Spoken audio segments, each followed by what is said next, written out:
Can't decide and torn between a romantic, comedy, action, or an indie film to watch for the weekend? Well. Golden State Media Concepts Movie Podcast is your ultimate guide to the latest movies. Join us as we dissect the latest on the blockbusters. It's the Golden State Media Concepts Movie Podcast.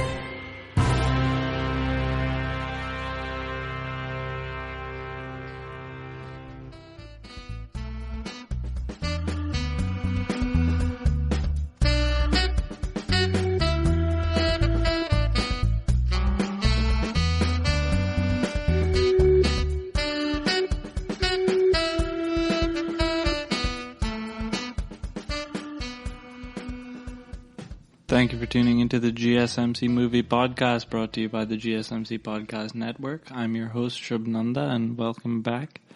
We are now on Marvel Episode 5. Today, we're going to focus on one movie.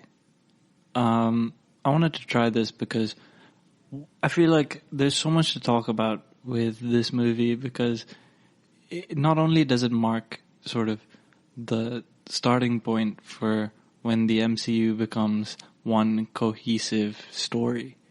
While the references to the rest of the universe in the first few movies before before Age of Ultron, are sort of passing, and this is the moment where it stopped feeling like just a shared universe and more like a shared story that everyone was being impacted by. So yeah, that's why I think this is a very important movie to talk about. I also feel like it's been handed some unfair criticism because with time it grows on you. It has its glaring difficulties. There's some arcs that are left unfulfilled. There's a lot of silliness in terms of sort of going back on what made the first movie so successful. But at the end of the day, it's still an enjoyable movie, and I think it should be celebrated. So without further ado, let's get into it.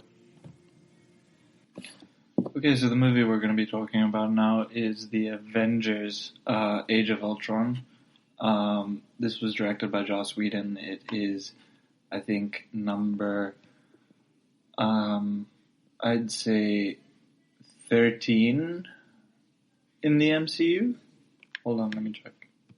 Yeah, so number 13 in the MCU chronologically. Now, this is a film that I remember quite fondly because, I watched it quite a few times growing up. For some reason, every time I went back on holiday to India, there would always be Avengers or Avengers Age of Ultron playing on the TV, on like HBO and stuff there. Because, I don't know, I guess Marvel does really well in India. And China, which obviously explains how much money they're making, because, you can only have that much money if that many people go to watch it in theaters. But anyway, yeah, so, growing up, I always used to watch this movie. I really enjoyed watching it for the most part because, at the end of the day, it's what Marvel does best. It's beautiful. It's beautiful to watch. It's an exciting watch. There's some really funny scenes in there. One that comes to mind is the Thor hammer scene, but I'm sure we're going to talk about that. Surprisingly, I think this was the first Marvel death in the MCU. No. Coulson. I guess first superhero death of like a character who has a franchise in Quicksilver. He doesn't actually get a franchise, but his sister will. And there's a lot to remember this movie fondly for. It's funny. it's one of the last movies with this particular sort of Joss Whedon style tone and visual look. So that's definitely nostalgic. It's it's just a good watch. I think it takes a bit of flack, especially when you compare it to like the other Avengers movies, which are incredible. This is like the middle sibling of Avengers movies. It's stuck between praise. It doesn't. I feel it's not underrated. I don't want to say it's underrated because it's not. I just think that it's wrongly rated. Anyway, this is Avengers: Age of Ultron. So let's get into it. The Avengers in 2012 was this hugely successful movie. We don't even have to mention that because that movie changed the MCU forever.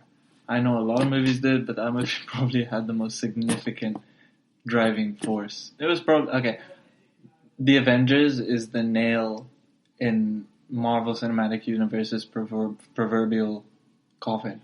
It's the final thing that made it just go all the way.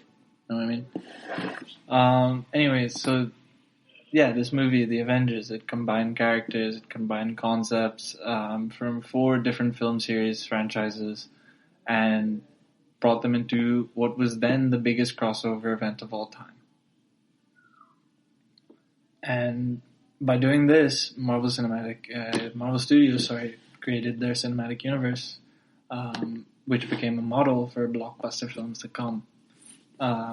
This success, it emboldened the studio, as we've spoken about. We had Iron Man 3 with Shane Black, Thor: The Dark World, which kind of edgy, I guess. They all received budget increases. ABC debuted Marvel Agents of S.H.I.E.L.D., which was the first MCU TV series. And the year after that was an even bigger year for the studio. They took risks with Captain America: The Winter Soldier, like we discussed last week.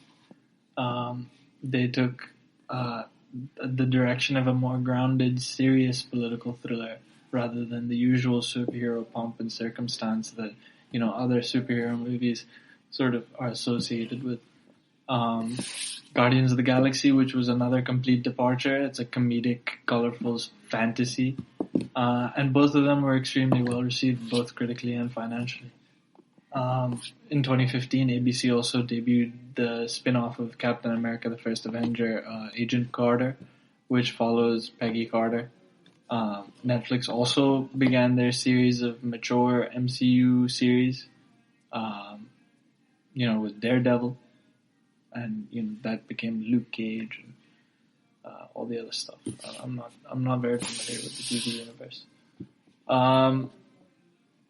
The Defenders, is that one? Maybe. So in 2014, when all of this success is, in its peak, MCU's Phase 2 is due in 2015. Marvel Studios, they claim a stake to their future. They have this press conference where they announce release dates for 9 films in their Phase 3 slate. Captain America: Civil War and Doctor Strange had to come out in 2016. Guardians of the Galaxy 2, Thor: Ragnarok, Black Panther would release in 2017.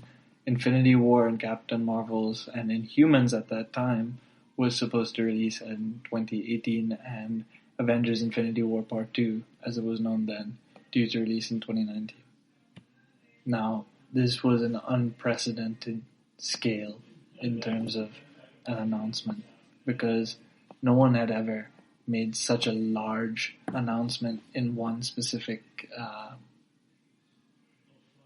in terms of they announced their slate for the next 5 years in advance.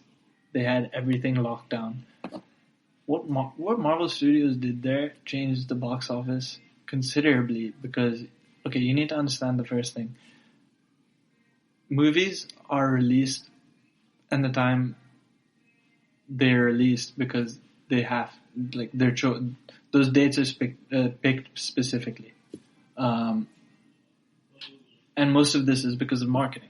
So if you have a family-friendly movie, you're more likely to, release it in the summer when families are on holiday and they can go to do things together, because you're not going to release a kids movie during like the work, like heavy work times, because kids aren't going to go on their own to watch a movie. They need to be taken with their parents.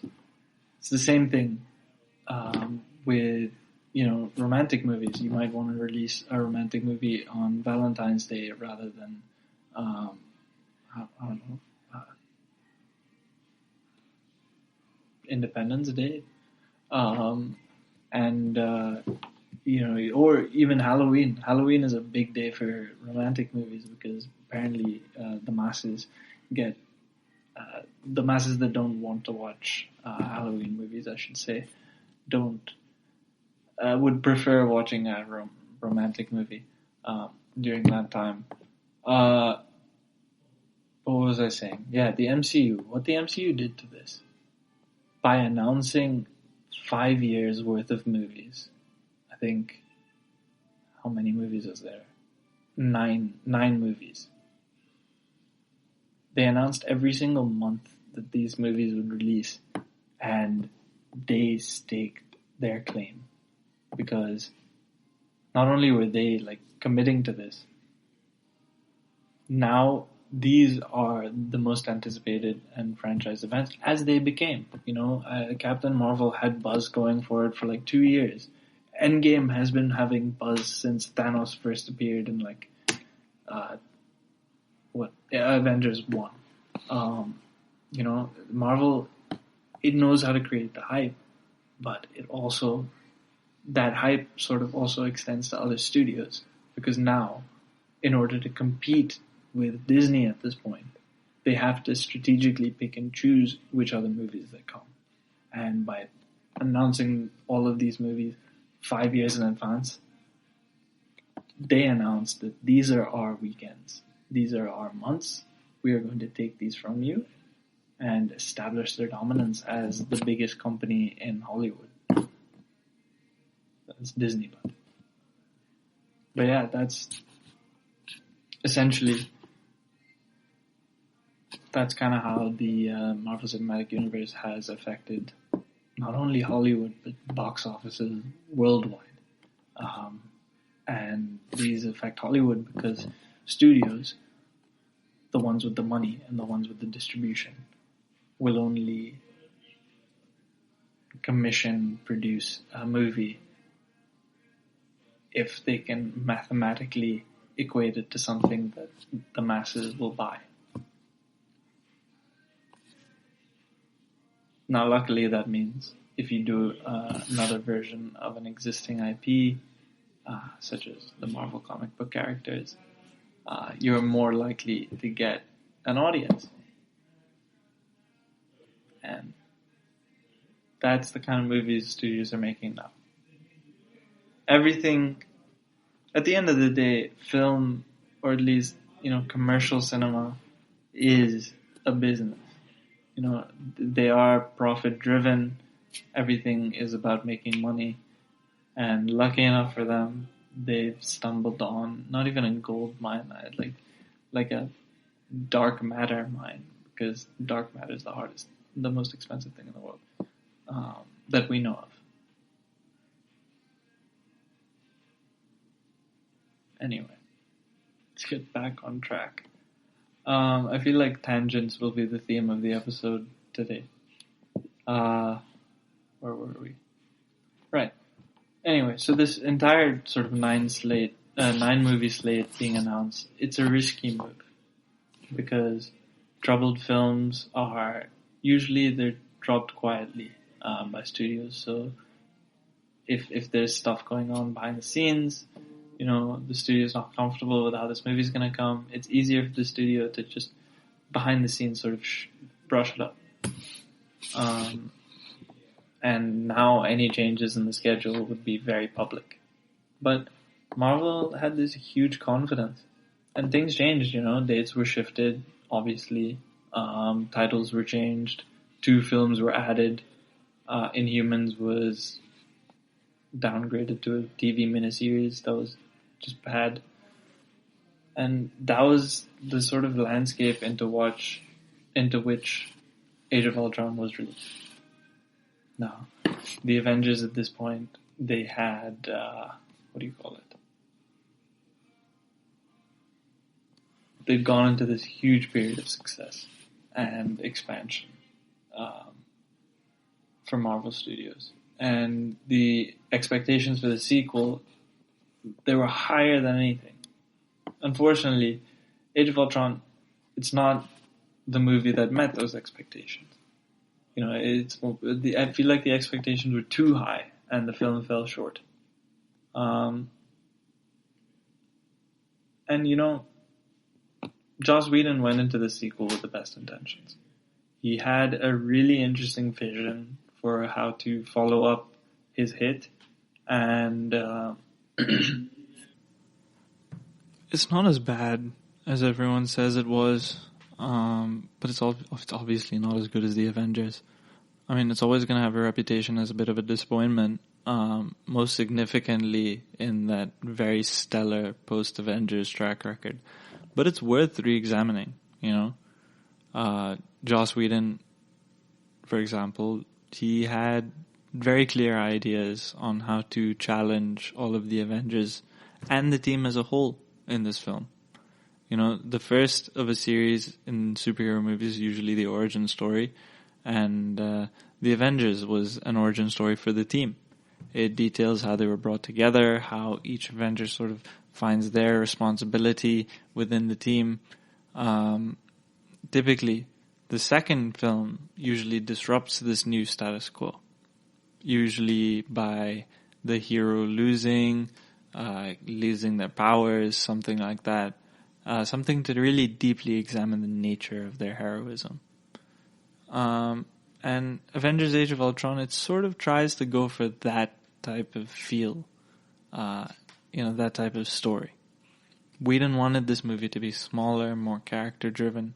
At its core, this film is more about the Avengers facing their deepest regrets and fears and questioning everything that unites them. You know, it's an intriguing approach for the sequel. I think it's a good approach. But, you know, it's just unfortunate that so many characters had to be juggled and developed, and, you know, some came out better than others. There's also external issues that prevented Joss Whedon from fully committing to tearing everyone apart, even temporarily. So the final product, it was kind of uneven. There were too many voices.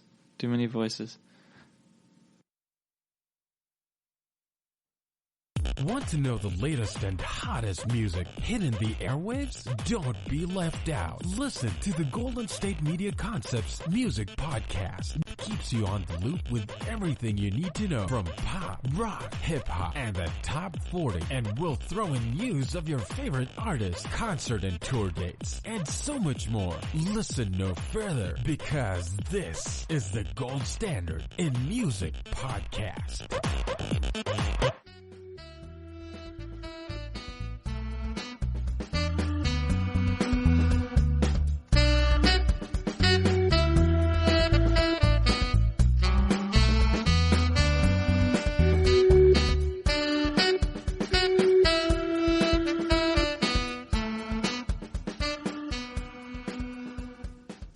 Anyway, this is a film. It's about the Avengers as a team. It's about them as an idea, both thematically, narratively.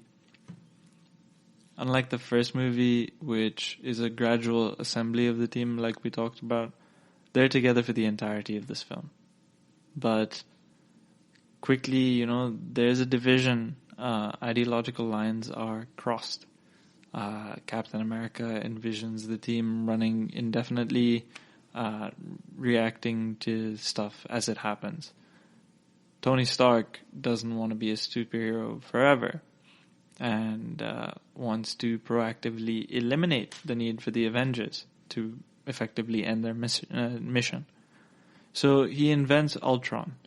That Ultron is an artificial intelligence system designed to protect the world in place of the Avengers. As he refers to it, a suit of armor for the Earth. But Ultron, he takes it too far.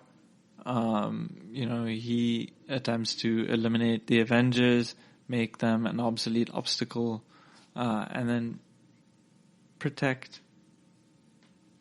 the Earth by wiping out its biggest threat, humanity.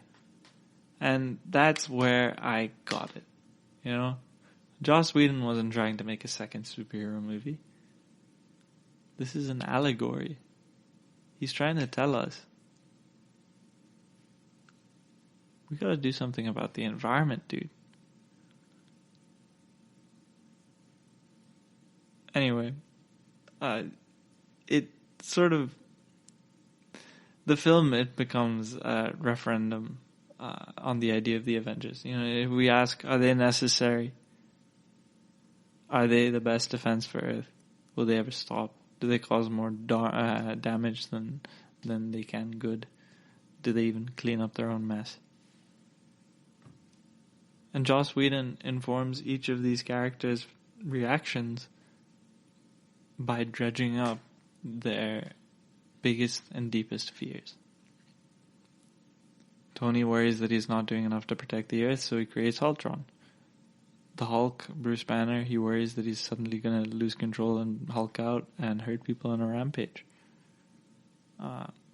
Hawkeye has a family secretly, and the Avengers all have this sort of interest in leaving or ending the team at some point. But Steve Rogers, the one person who has no life outside of the team, is worried that he's never going to find real connection in the real world because he's been frozen in ice for 70 years.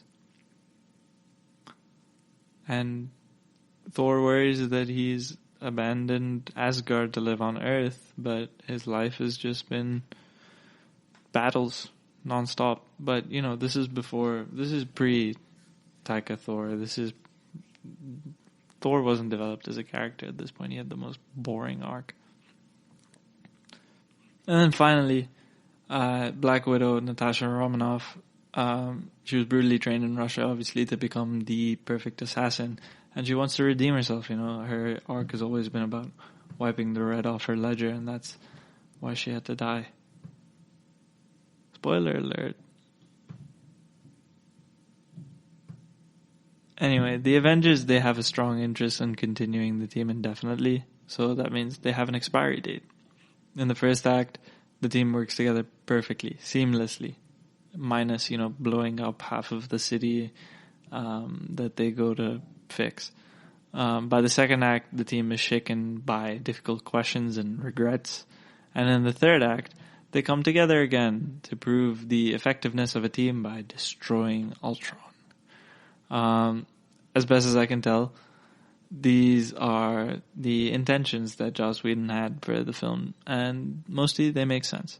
You know, he doesn't really miss the mark that much in terms of this frame of thinking, but those weaken the film just enough to make it a disappointment. You know, Thor's arc is cut down to near incoherence. Nothing. Zero. Nada. Natasha's is intact, but it doesn't make sense, honestly. It just feels shallow. Like, it doesn't feel real. It feels like someone just slapped those lines onto a page and said, okay, you had a traumatic childhood. 2 of the 6 arcs are misfiring. The second act becomes uneven because 2 of the 6 motivations don't make sense. By the third act, 2 of the 6 have expanded to more, and most of the 6 motivations have become unclear, which completely robs the climax of its intended impact. We don't feel that sort of gut punch in this climax like we do at the end of Infinity War. I can't tell you how much I cried when those guys crumbled to dust.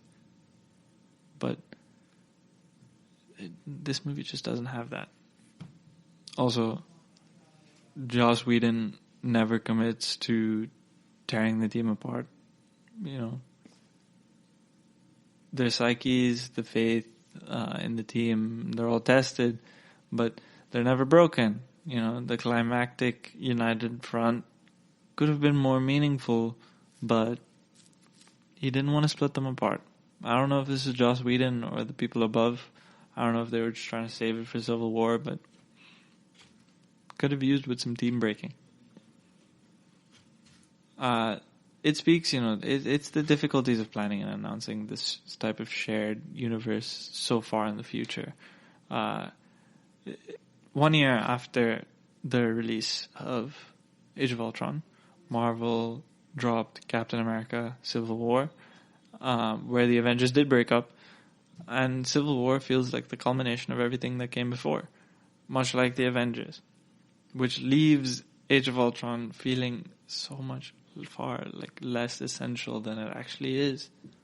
And then Whedon obviously also made the bold decision to make a film completely different thematically, tonally, and visually from its predecessor. Watching the Avengers deal with their deepest conflicts and existential concerns, it's just not as rousing as watching them come together and beat people up. So audiences wanted more of that, had to sort of adjust their expectations. But beyond that, there's a muted color palette. The visuals are gritty. The camera is more casual. The compositions are very non-deliberate. You can feel the sort of shakiness. The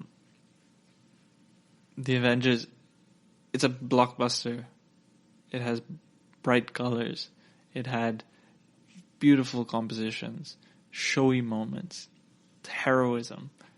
Age of Ultron is like a stripped down, muted, gritty version of the Avengers, and Joss Whedon couldn't do what the Russo brothers did with Captain America. It's not that bad though. The film, it pushed back on that sort of show house style that the Avengers established for Marvel Studios. Whedon wanted to create a big superhero blockbuster that felt much more indie, like an indie version of Much Ado About Nothing, he said. It's bold because Age of Ultron was $365 million in terms of budget. It's the second most expensive film made at that time. The muted sort of style probably contributed to a muted response, let's say. But, like I said before, it's not as bad as people once thought. So Joss Whedon, who wanted to make a huge blockbuster with the first film, made the very equally deliberate choice to push back against all of those tropes from the first. This is his one for me, one for them moment. The Avengers was for you. Let me do Age of Ultron the way I want to. The results, they're uneven. They're mildly less entertaining for the most part. But they're endlessly watchable. They're interesting. It begins with Loki's scepter, which is used by Hydra. The Avengers try to mind control some characters. Hydra's been studying it and other artifacts from the climax of the previous movie. And amongst other things, the chief Hydra scientist, Strucker, has used the power of this to give enhanced abilities to the Maximoff twins. And we are introduced to Pietro and Wanda Maximoff. Pietro is Quicksilver, played by Aaron Taylor-Johnson, and Wanda is Scarlet Witch, played by Elizabeth Olsen. She has telepathy, and he has super speed. She also has telekinesis. The characters of Quicksilver and Scarlet first appeared in X-Men number 4 in March 1964.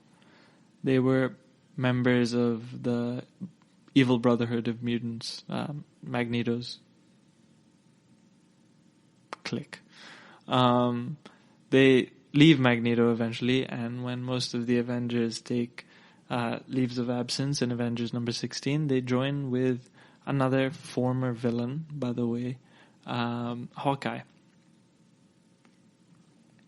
Scarlet Witch and Quicksilver have complicated film rights. So their origin is in the X-Men comics, but they have membership in the Avengers. this means that both Fox and Marvel at this time, pre-Disney hulking out, had the rights to these characters. But this is Marvel Studios staking their claim on Quicksilver. You know, I think it's pretty cool that this movie starts with Quicksilver and Scarlet Witch as villains before they become heroes. It's very true to the comics. So after the Scepter, the film cuts to Pietro and Wanda. They're huddled in a Hydra base in Sokovia, a fictional nation, and it comes under attack from the Avengers. And they've been raiding these Hydra safe houses for the entire summer. So the film cuts to a long, continuous shot of the Avengers battling Hydra, you know, typical. And they're in the snowy base. Did I just say summer? I don't think this is the summer.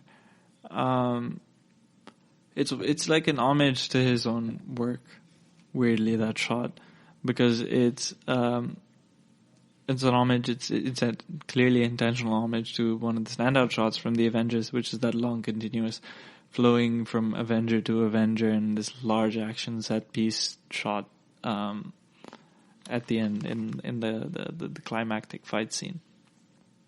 It ends with a slowed down shot of all 6 heroes. They leap in triumph. The message of this shot, it's clear. The Avengers are back.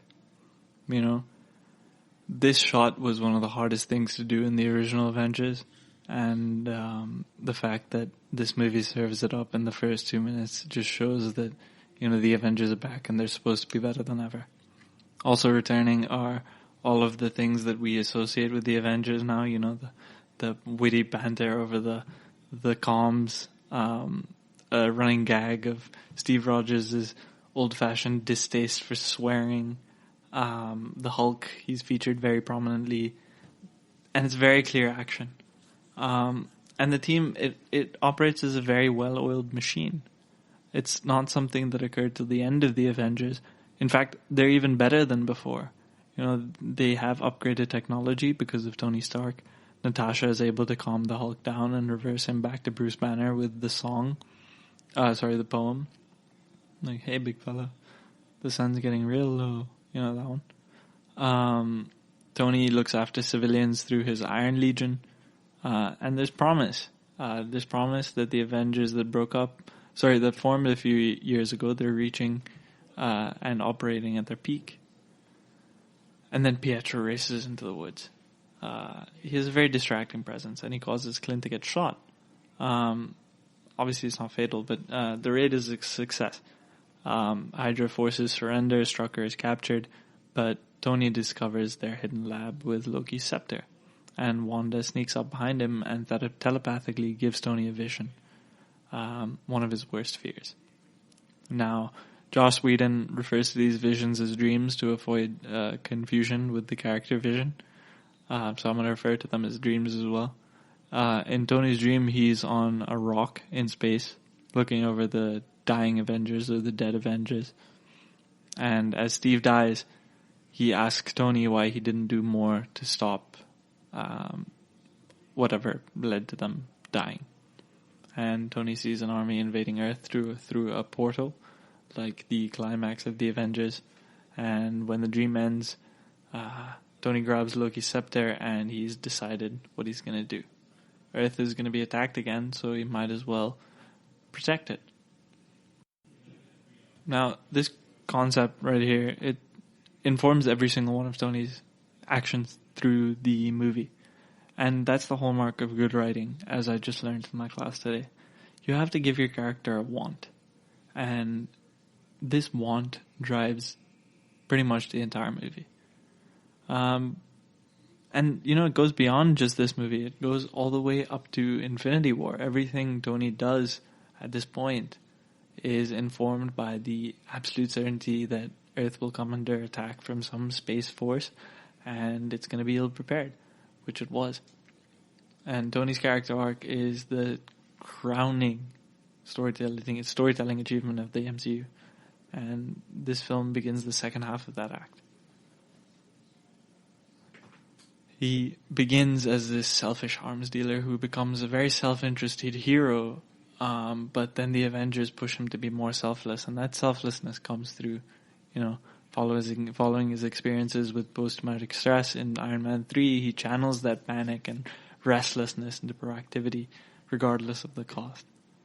We saw sort of the consequences of Tony playing with fire in Iron Man 3, but they grow in this film. Now, he has the Avengers, once they've gotten the scepter, they've achieved their objectives, and they return to Avengers Tower, which is Stark Tower, but now Avengers Tower. They're greeted by Maria Hill, formerly of S.H.I.E.L.D., and Dr. Helen Cho, played by Claudia Kim. She's a geneticist who heals Clint with her synthetic skin, and Tony examines the scepter with Jarvis, who's voiced by Paul Bettany, who will come back at the end, and discovers an advanced artificial intelligence inside. Tony convinces Bruce at this point to sort of help him use the scepter to complete one of his long-lasting ideas, Ultron. He imagines Ultron to be the AI that can monitor and protect the Earth from threats, removing the need from the Avengers. And if it worked, Tony could, chill, knowing that the plan's safe.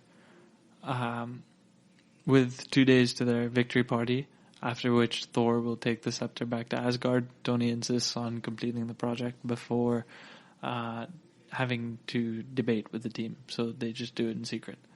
The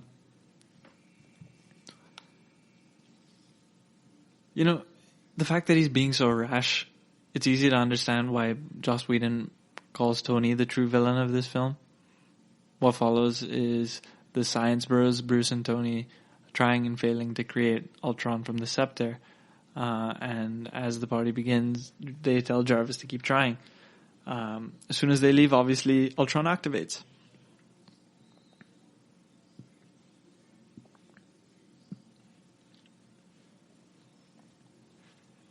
We get that beautiful James Spader voice. And Ultron is immediately confused by his purpose. He knows that he's meant to bring peace at any cost being the key term there. And his little look through the Avengers files associates the Avengers with war and violence. And that confusion becomes hostility, and despite, Jarvis attempting to calm him in the cloud or wherever these artificial intelligii live, Ultron lashes out. And he lashes out at Jarvis, uploads himself into the Iron Legion robot, and, absorbs Jarvis, pretty much. At this time, the Avengers Victory Party is not only the standout feature in this film, but it's one of the greatest sequences in the MCU. It's very simple. It consists of the Avengers and their few closest friends hanging out, telling stories, flirting, having a good time. The MCU has always been about the heroes, and the filmmakers have crafted these, really likable, deep characters throughout these films. But rarely do they ever slow down just enough for these great characters to just be themselves. It's beautiful. Honestly, I'd pay money to just see an entire feature version of this sequence. It would be beautiful. Just characters sitting down, chatting. It's like the shawarma sequence with words. There's, so many highlights of this party. Rhodey fails and tries to impress Tony and Thor with the story of one of his exploits, but he continues to amaze the civilians, obviously. Thor gives Steve's Second World War vets some Asgardian liquor, resulting in one obviously played by Stan Lee, having to be carried out. Tony and Thor try to one-up each other, bragging about their girlfriends. Natasha flirts with Bruce. Falcon fails to convince Steve to find a new home in Brooklyn. And the best part is when all of the Avengers try to lift Mjolnir. the hammer. Obviously, the hammer can only be wielded by the one who's worthy. Tony fails, even with Rhodey's help and their suits. Clint fails. Bruce fails. Steve moves it slightly, and Thor, there's this really great close-up of his face, and he makes the most incredibly funny expression. But he doesn't lift it. And the sequence sort of culminates in the first section of the Age of Ultron, demonstrating the comfort before that comfort is eventually shaken. Tired of searching the vast jungle of podcasts? Now listen close and hear this out. There's a podcast network that covers just about everything that you've been searching. Hey! The Golden State Media Concepts Podcast Network is here. Nothing less than a podcast bliss with endless hours of podcast coverage. From news, sports, music, fashion, cooking, entertainment, fantasy, football, and so much more. So stop lurking around and go straight out to the Golden State Media Concepts Podcast Network. Guaranteed to fill that podcast itch. Whatever it may be. Visit us at www.gsmcpodcast.com. Follow us on Facebook and Twitter, and download us on iTunes, SoundCloud, and Google Play.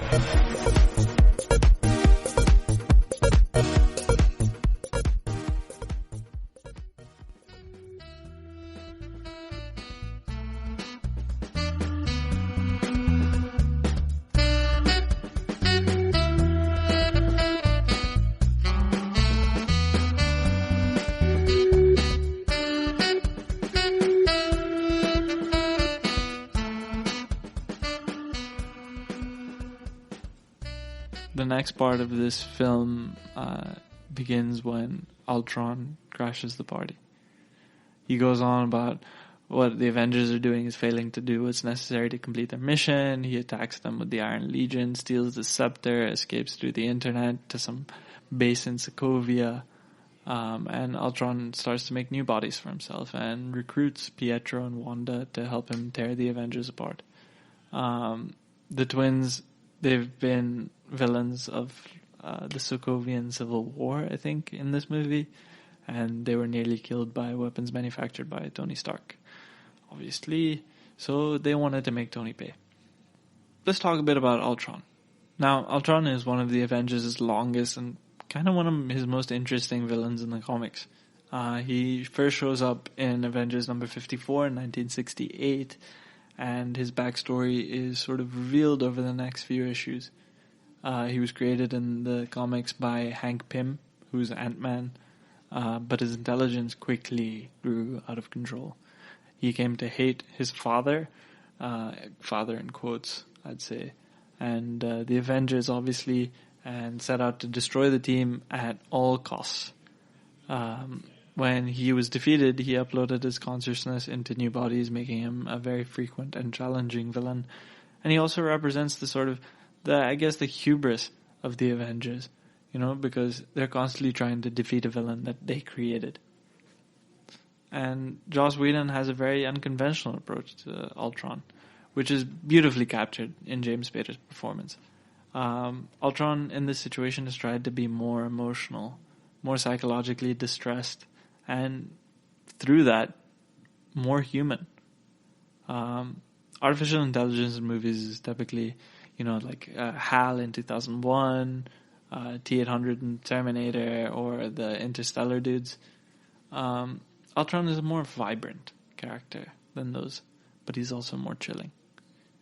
When he chooses to destroy humanity, it feels more like a tantrum than a logical calculation. Spader also, he has that sort of snarky and cold wit of Robert Downey Jr. sort of also mastered, and it allows Ultron to sort of mirror his quote-unquote father. Spader and Robert Downey Jr. did a lot of movies in the 80s together, most notably, I guess, Less Than Zero. So Spader knows a bit about Downey, I guess. And Spader's Ultron is very thoughtful, sarcastic, witty, intelligent, probably the most well-spoken Marvel villain. I don't want to call him the best. He's not even close. At this time, the Avengers blame Tony for activating an advanced intelligence designed to replace the team. In a very unconventional choice, Tony actually bursts into laughter at the failure and the sheer magnitude of it before defending himself. He makes it clear that he doesn't want to be an Avenger forever and that Earth needs better defenses.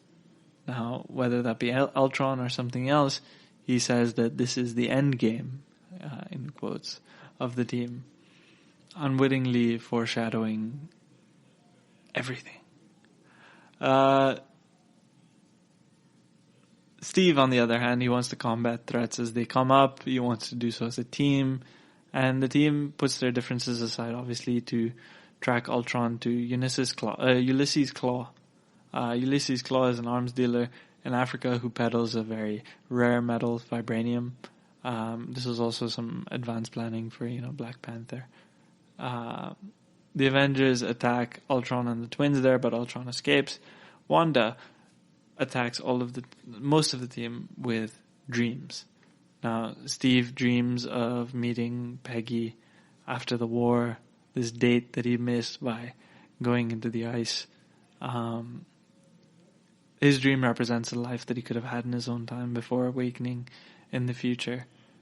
He's cursed to be a soldier for the rest of his life. Natasha dreams of her very strict training in Russia, including murder and a very particular medical procedure. It reminds her that she was made to be an assassin, nothing more. Thor, before, gloating a bit, dreams of a very hedonistic, let's say, Asgard night before his power really overloads and he destroys Asgard. He feels regret for leaving Asgard, obviously, for abandoning his duties, but also the fear that he has within him a power that can destroy his home. And after spending most of the Avengers brainwashed by Loki, Clint is prepared to avoid Wanda's dreams. But despite this, she sort of finishes her assault by going after Bruce. Bruce's dream obviously leaves him transformed into the most out-of-control Hulk depicted on screen, and he rampages into a nearby city. The rest of the team is incapacitated to incapacitate the Hulk, so Tony rushes in and brings in the Hulkbuster sequence. Now, this is an incredible set piece. Since the last movie, Tony and Bruce have collaborated on a satellite with technology that can be launched to stop the Hulk in the event of a rampage. The satellite is named Veronica, which is it's like a Archie's sort of joke because it's a counterpoint to Bruce Banner's love interest Betty. First, the Hulk is contained by a bunch of metal panels, and then the Hulkbuster suit encases Tony's Iron Man suit. Hulk breaks out of the containment, obviously, and Tony brings the fight to him. It's inventive, it's funny. At one point, Tony's mechanical arm starts pounding the Hulk in the head like a jackhammer, and Tony is just repeating, "Go to sleep, go to sleep." Tony uses a broken elevator as a mace. He smacks the Hulk hard enough to loosen a tooth and then apologizes when the Hulk is angry. But beyond the fun, Whedon is very conscious of not glorifying the destructiveness of the fight. It's something that became far too common in blockbusters. Tony tries to get people out of the harm's way or take the Hulk away from the city. He wins by scanning a half-constructed skyscraper to ensure it's abandoned, instantly purchasing the building and then slamming the Hulk from top to bottom. When the dust clears, the Hulk is obviously dazed, and the terror of the nearby crowds is enough to get through to him, even in his enraged, monstrous state. There's destruction everywhere, but obviously Tony seeks to minimize it. It's a reminder of Bruce's worst fear, that he can become an out-of-control version of the Hulk and kill a lot of people. following this sequence with the Hulkbuster and the dreams, Age of Ultron transitions into Joss Whedon's most unconventional choice. A detour into Clint's secret family home. Clint, he's considered obviously to be the weakest of the original Avengers, both in terms of power and character development. That's mostly because his character just wasn't himself for most of the movie. And Joss Whedon highlights Clint's character here with this sequence, positioning the least powerful with the most to offer, and also being the most grounded and most human member of the Avengers as the heart of the team, essentially. Clint comes in, he reveals to the team that while he was a S.H.I.E.L.D. operative, he made sure to keep his wife, Laura, played by Linda Cardellini, and his 2 kids off the grid and secret. It's for their protection. It's to give them a safe haven away from the heroics. Clint is the only Avenger with a deep connection of the world outside to the world outside the team. And it doesn't help the rest of the Avengers in their states of mind, because that normalcy is something they've convinced themselves that they can't have. This sequence allows the characters to process their dreams. And Whedon commits to this completely odd diversion, and it's partly successful. It's uncomfortable because Thor immediately leaves to look for answers about his dream. Steve follows him outside and turns back towards the farmhouse door. It's an interesting shot because it's from inside the warm and very idyllic house looking out, and Steve hesitates and stays outside. It's a sort of it's a very direct lift from the classic shot in The Searchers. John Wayne, he had a character in that film like Steve, feels that his violence and the life of violence that he's in prevent him from belonging or deserving a happy home life. Watching TV has changed over time. Streaming has become the new norm. That's why Golden State Media Concepts television podcast dives headfirst to the world of cord cutting. Want to be on the loop of what's hot in Netflix? Or if it's not a preference, what about original shows in Hulu? We've got you covered. Join us as we fill in the blank and talk about movies to stream and what show you should be binging. This is the Golden State Media Concepts television podcast.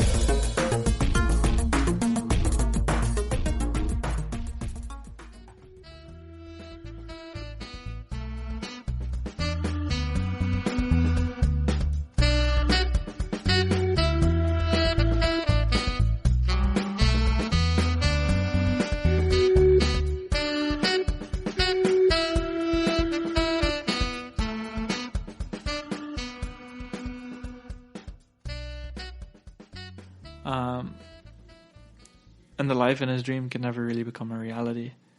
So Steve accepts his life as a soldier. And Tony questions Steve's fast recovery from that dream, and they sort of renew their debate about the nature of the team. And obviously the debate is left unresolved until Civil War. Bruce and Natasha have a moment. Bruce has just experienced his worst nightmare. He thinks he can't be on the team or even among people. He thinks he's an actual monster. And Natasha's dream of her training made her feel unworthy of the team as well. She pleads to Bruce to run away together. Bruce says no, claiming that he can never give Natasha that kind of normalcy. Especially not like Clint and his family. And in response, Natasha tells the story of her graduation from assassin training.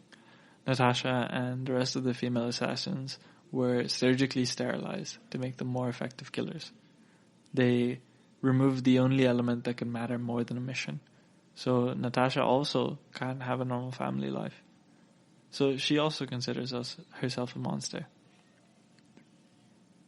Whedon wanted this because her training, of which sterilization is a very traumatic experience, obviously, made her a killer. But the writing of the editing of the scene makes it sound like Natasha's inability to have children makes her a monster. And that was this sort of interpretation by a lot of people, and Whedon was very criticized for it. Regardless of any of his intentions, the scenes, it was very clumsily written. It was acted very beautifully, but that's just because Scarlett Johansson is incredible. And sort of one of the themes of this movie is the inability for most of these Avengers to lead a normal life. And Tony longs for it. Steve, Bruce, and Natasha come to accept that they're never going to have it. And Clint's idyllic home life demonstrates that they can't really have, or probably won't have, this. A normal life outside the Avengers obviously doesn't mean marriage and kids, but Natasha's speech is sort of juxtaposed with Clint's very normal, heteronormative, old-fashioned family, nuclear family. And that suggests that these are the values of the film. Because Whedon's intentions no longer matter when so many viewers took that scene the wrong way. It was a mistake. It's compounded, though, by the poor handling of Natasha's character for the rest of the film. She's captured by Ultron. She becomes a damsel in distress, very uncharacteristically. And those scenes were written to work around Scarlett Johansson's pregnancy, but they just diminish the character. The fact that Whedon is known for strong female characters really fumbled this one. Arguably, one of his biggest fumbles in the film, Joss Whedon doesn't also pay very close attention to Thor's arc. His second act scenes are incoherent. He seeks out Dr. Eric Selvig to locate this unexplained mystical pool that allows him to re-experience his dream. Thor dreams again and sees the Infinity Stones, but none of it makes sense. Joss Whedon, he was very clear about Marvel Studios sort of debating him on this. All of the dream sequences in when they get to Claw's mine and Thor's pool scene. Joss Whedon was obviously forced to choose, and he put more emphasis on the dreams and the farm sequence. But Thor's pool sequence was cut down, which makes it even more sort of nonsensical. And, you have Steve and Tony's philosophical debate about the nature of the theme unresolved. You have Natasha's character completely mishandled. You have an incoherent Thor arc. Joss Whedon, his experiment in pausing this large-scale blockbuster film to delve into the shaken psyches of his heroes, that's where it ends up missing the mark. The film, it returns to its typical action superheroics in the final section, obviously, but there's less dramatic momentum, very unclear character motivations, and while the third act is impressive, it doesn't recover from the uneven second act. Nick Fury arrives to start off the third act at Clint's farm to rally the troops. Ultron's been busy. He uses the vibranium he got from Claw and Dr. Cho's tissue generator to build a perfect new android in Cho's lab in Seoul, South Korea. So just like Tony attempted to make his successor with Ultron, Ultron creates his own successor. He breaks open Loki's scepter to reveal the yellow Mind Stone, and the Mind Stone then becomes the source of Pietro and Wanda's powers and Ultron's artificial intelligence. Ultron puts this gem in the android's forehead and begins to upload his consciousness. But as he does, Wanda reads the android's mind and sees Ultron's plan to completely wipe out life on Earth by dropping an entire city from the atmosphere. Like the asteroid that led to the extinction of the dinosaurs. Pietro and Wanda realize they're on the wrong side and decide to help the Avengers when they arrive. And then you have this really fun car chase through Seoul that results in Clint acquiring Ultron's android before Ultron fully uploads his consciousness, and Natasha is captured by Ultron. Pietro and Wanda help Steve. Back at Avengers Tower, Tony realizes that Jarvis has been battling Ultron online, preventing him from accessing, dangerous information and stuff. That Jarvis isn't actually dead. So when Clint arrives with the asteroid, Tony has another crazy idea. he and Bruce upload Jarvis into the android, hoping to balance out Ultron's AI and create a benevolent artificial intelligence that Thor originally intended. That's originally intended. Obviously, it's a bit of a logic leap considering that Tony just created Ultron and that had cataclysmic results, but it demonstrates that Tony learns absolutely nothing from that experience. It's not satisfying. Steve and the twins arrive and they try to stop Tony's mad science. There's a standoff until Thor blasts the android with lightning. Thor's half-baked experience in the pool convinces him that the Infinity Stones are the center of everything. So they must have the Mind Stone on their side. How would Thor know that the android was going to side with them? How does that have anything to do with his dream? A lot of motivations in this sequence don't make sense, but none of it matters because Vision is activated. And I can't believe that Vision, who's honestly a very geeky and niche character from the comics, was brought into the big screen to save the day. There's an early Ultron story in Avengers number 57. Ultron creates a very advanced android version more than himself, Vision, to destroy the Avengers. Vision realizes that Avengers are a force for good and he joins their team, becoming one of their most perennial members. And his stories focus on him using logic and conflicts, but also attempting to be more human, like Data in Star Trek. His attitude obviously has brought comparisons to Spock, and Whedon makes a smart choice for Vision to be the product of so many like weird elements and characters rather than just Ultron. Ultron creates his body, designed most of his personality, but Vision is also powered by the Mind Stone, and the rest of his personality is Jarvis, which is pretty much Tony. And Bruce helps Tony upload Jarvis, and Thor's lightning brings Vision to life. So the fact that Paul Bettany, the voice of Jarvis, physically comes in to play the role is perfect. It all leads to the final battle, and there's a lot to like about it. You know, there's exciting action, it's well shot. Joss Whedon makes full use of his character's powers, Pietro's speed, Wanda's telekinesis, Vision's flight, energy attacks. Clint takes Wanda under his wing. Thor has a very funny moment of posturing to Ultron, which turns out to be a distraction while Vision attacks him. Eventually Vision even picks up the hammer, which pretty cool. The final note of imperfection in this movie, it's the score. You know, it's one of the biggest missed opportunities in the MCU. It's the lack of musical unity within the films.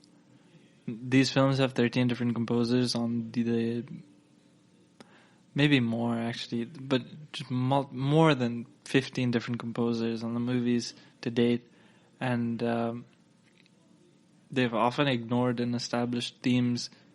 Ignored the established themes and signatures from the previous films to write new ones, and that's why there's very few memorable themes in the MCU. Alan Silvestri's main theme from the Avengers is probably the best score in these films, but it didn't come back for Age of Ultron. Instead, there was a new, much more generic Avengers score that occasionally quotes Silvestri. It's a mistake that was corrected, obviously, by bringing Silvestri back for the next two Avenger movies. And as a result, the Avengers theme is now very widely identifiable. And so the Avengers Age of Ultron, it's not a perfect film. It's an ambitious sort of blockbuster that has its own charm.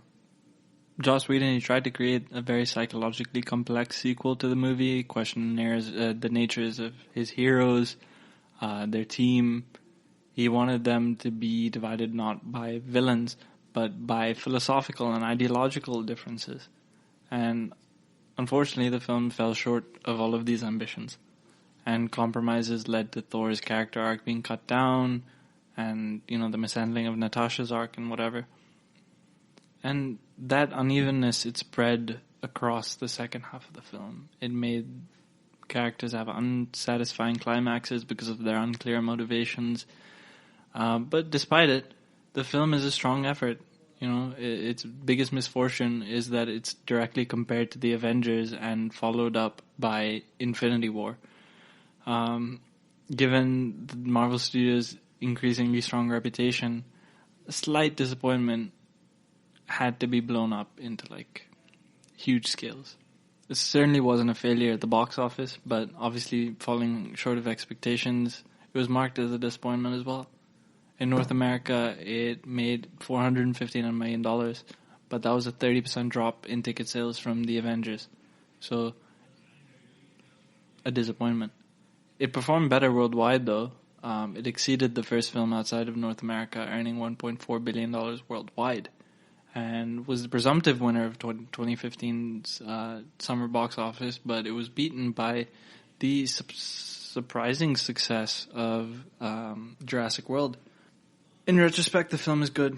It's ambitious, particularly after seeing Endgame, which brings these arcs to conclusion. Age of Ultron, it looks better as time goes on, especially because it's the starting point for essentially what became the MCU as a cohesive one story. That's all for today.